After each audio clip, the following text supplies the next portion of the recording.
Pro. Hello everybody, welcome back to Blueridge Homestead. Today we're putting out some fence. Some of this, it's like a woven poly fence. It has the electric wire weaved inside of it, and it's got a nifty little sign that lets you know it's an electric fence. Stick that on there. We got this off of, I'm not sure how to pronounce it. It's either Vevor or Vevor. It's 160 foot long. I think this is the 38 or 42 inch tall. We've had some of this out for a few months now, and it's just time to move it around for the goats so they can get some of this stuff down for us. They are cheaper than a bulldozer, and they can make good use of it. They'll feed themselves with it, and it does us a favor by clearing out this brush. All this honeysuckle stuff here. See, it comes with some stakes. If you go over a high spot, you can put this on the bottom rung. The bottom rung is not electrified, and you can push this down the ground. That'll help hold the fence down. You got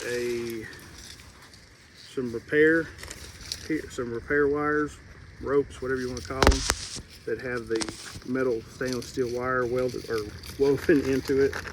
You've got another connection here if you need to ground it. So all in all, it's not bad for what it is. I think this was $99 a roll. So it's 160 feet. We got, I think, 5 rolls a long time ago, and we only used 3 of them at first. It makes a lot bigger pin than you might imagine. So we'll take this out. This is the way it comes in here. It's got some instructions, a little piece of wood to keep the post from poking through the bottom. Set this over here. So these are your step-in posts. Each one of them has a little foot on it that when you pull it to where you want it, you just step on it, and it holds itself up like that. Everything you see green and yellow is hot. This is designed to keep in goats, sheep, pigs. It's not good for chickens. They just walk right through it. And anything tall, horses, no good. Cattle, maybe. Once they get used to it, they might not touch it.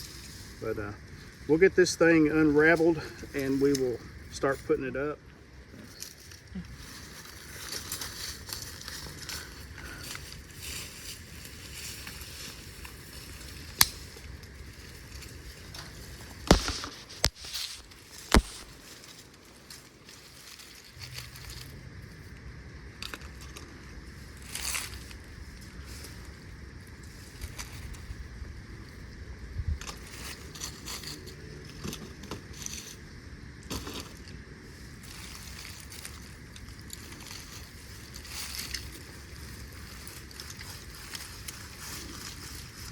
You can get this tangled.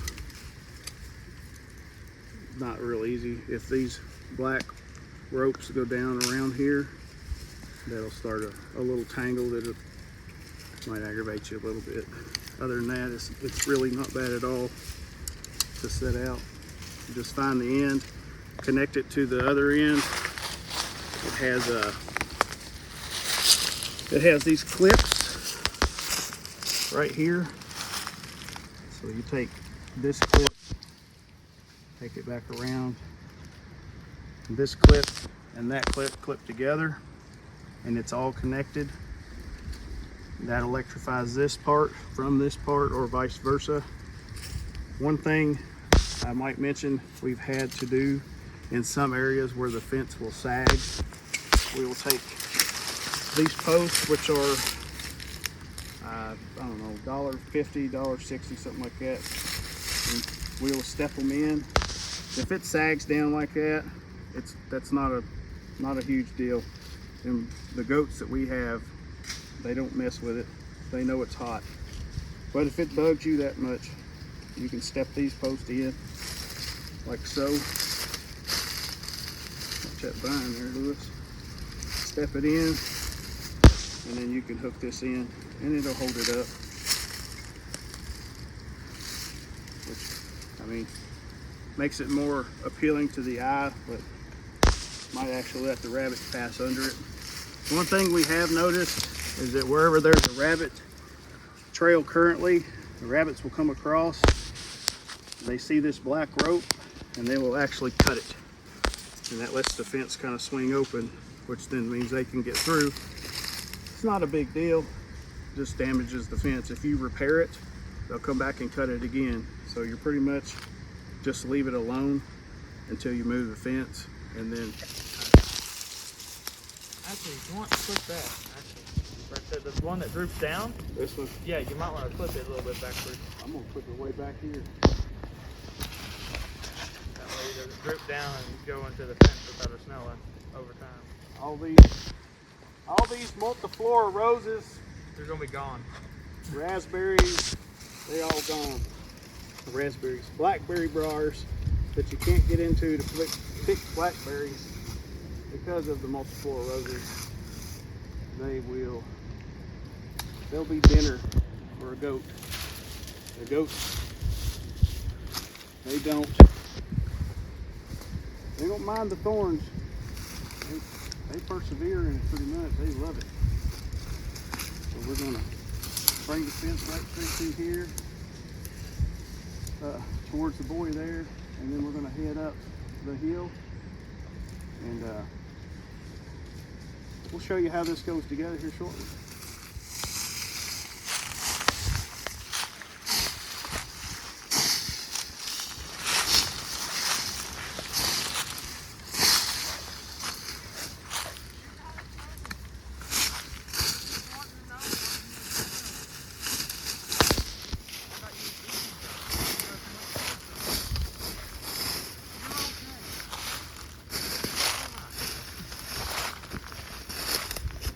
Clear that spot out for the.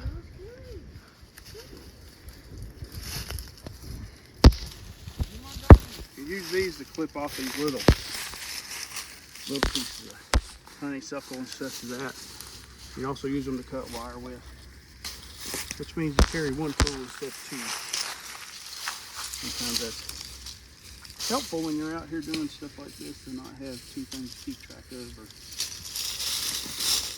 too much to carry. We'll bring that fence right straight through here like that, and then we'll head up the hill. Hey boy. You ready? Should be the wedge right here.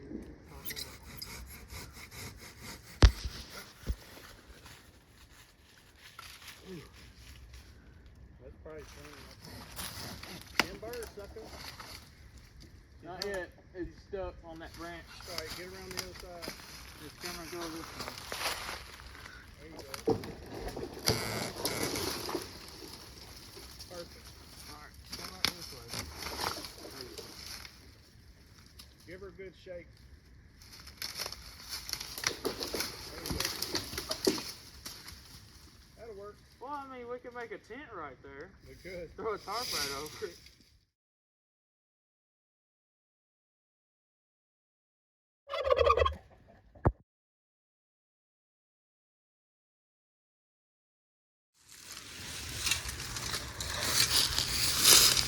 So you pull it out.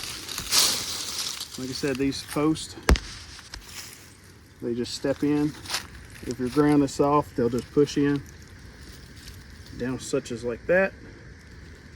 Take this, unravel it. I don't like to let them flopping around, so I will kind of like just tie it around it. No fashion, just keep it together. These two clips clip together. One overlaps the other one. That's it. Now that connects both sides to be electrified. To unravel it, we go one panel at a time. So you find the next side, which is going to be on his side. Drop it down, put it right in. Come through. And bring it forward. The next post will be ready to come off. Stretch it tight. This stuff is it's pretty durable, pretty tough. Just step this post in and on to the next one. And then you just continue that as you go. Sorry, I got you.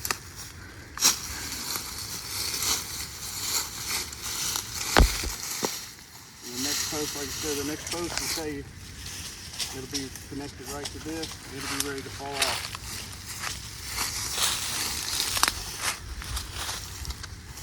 Same situation. Pull it tight, push it in. You can stick your foot through the square and just step down. This one has a little sag to it. That's because the ground has a slight curve to it right here. So we will definitely put an extra post to hold that up. You can also take the top, like Garrett here's saying, and you can take the top yellow wire, wrap it all around the top of the fence post, and that will actually help hold it up some too as well.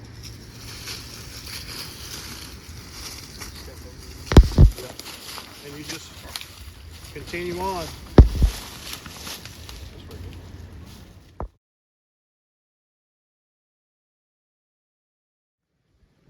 So the goats will take a spot like this in just a few months with all these briars and underbrush, thistles, all that junk. In just a few short months, they're going to turn it into all these little bushes that were up here are gone. Yeah, the trees ain't got no bark. We'll come through, we'll cut those down, and it'll be clear. Or you can wait and let them fall down on their own. But at least we can walk through it when we want to clear out brush.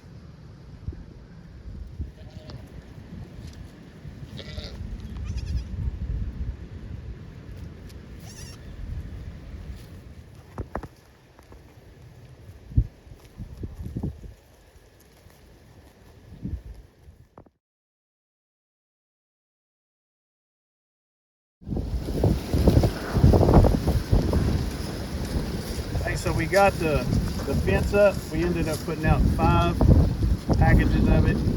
Like I said, they're 160 foot each. You do the math on that and find out how much it would cost you to fence in and electrify that many feet of fence just with conventional fence. Like I said, it cost us about $490 roughly.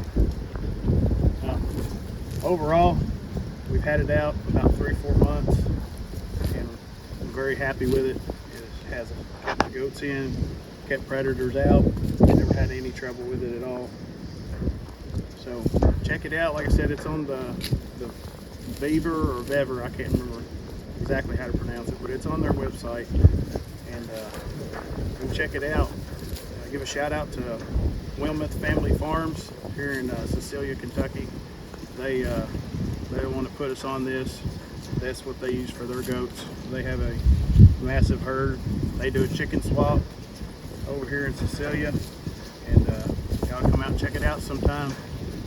It's a good time. Normally on Saturdays in the spring and summer, and it kind of tapers off in the fall and very rarely in the winter. Yeah, but till next time, this is Lewis and Sally for Blueridge Homestead saying come grow with us. We're on Instagram, we're on Facebook. We have a group over there. Come out there and join us on it. See you next time.